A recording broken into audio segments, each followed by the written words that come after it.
തിരുവാതിരയ്ക്കും ഏകാദശിക്കും ഒക്കെ ഉണ്ടാക്കണേ കൂവ ഉണ്ടാക്കുകയാണെന്ന് ഞങ്ങൾ കേട്ടോ. അപ്പോൾ നമുക്കിത് കുറച്ച് ദിവസമായി കിട്ടിയിട്ട് അപ്പോൾ ഇന്ന് നമ്മളിത് ഉണ്ടാക്കാനുള്ള ഒരു തിടുക്കത്തിലാട്ടോ. നല്ല ടേസ്റ്റാട്ടോ ഈ സാധനം. അപ്പോൾ ഇത് കുറുക്കി എടുക്കുകയാണ്. അപ്പോൾ ആദ്യം ശർക്കര ഒന്ന് നമ്മൾ ഉരുക്കി അരിച്ചെടുത്തതാണ്. പിന്നെ കൂവ ഇതേപോലെ മിക്സിയുടെ ജാറിൽ അരിച്ചെടുത്തിട്ടുണ്ട്. പിന്നെ അത് അതിലേക്ക് വേണ്ട നാളികേരക്കൊത്ത്. ഇത് ഒരു മരുന്നും കൂടിയാണ് കേട്ടോ, മൂത്രക്കടച്ചിലിനും. പിന്നെ ഈ വെള്ളം കൂടിയൊക്കെ കുറവുള്ളവരൊക്കെ ഇത് കുറച്ച് അധികം വെള്ളത്തിൽ തിളപ്പിച്ചതിന് ശേഷം ഒരു പാത്രത്തിലാക്കി വെച്ചാൽ ഇടയ്ക്കിടയ്ക്ക് എടുത്ത് കുടിച്ചാൽ നമ്മുടെ വയറിൻ്റെ അസുഖമൊക്കെ കുറഞ്ഞു കിട്ടും കേട്ടോ. പക്ഷേ നമ്മളിത് വെള്ളത്തിലല്ല ഉണ്ടാക്കണത്. ഇപ്പോൾ ഇങ്ങനെ കുറുക്കി എടുക്കണം കേട്ടോ. ഹലുവ പോലെ ആയിട്ട് ഇങ്ങനെ കിട്ടും തണുത്താൽ. എന്നിട്ടിങ്ങനെ സ്പൂൺ കൊണ്ട് ഇങ്ങനെ കോരി ഇങ്ങനെ തിന്നാൻ നല്ല ടേസ്റ്റാണ് കേട്ടോ.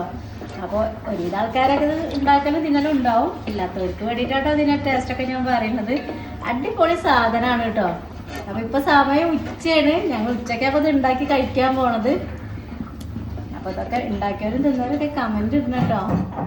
അപ്പോൾ നമ്മളെ കൂവപ്പായസം റെഡി ആയിട്ടോ.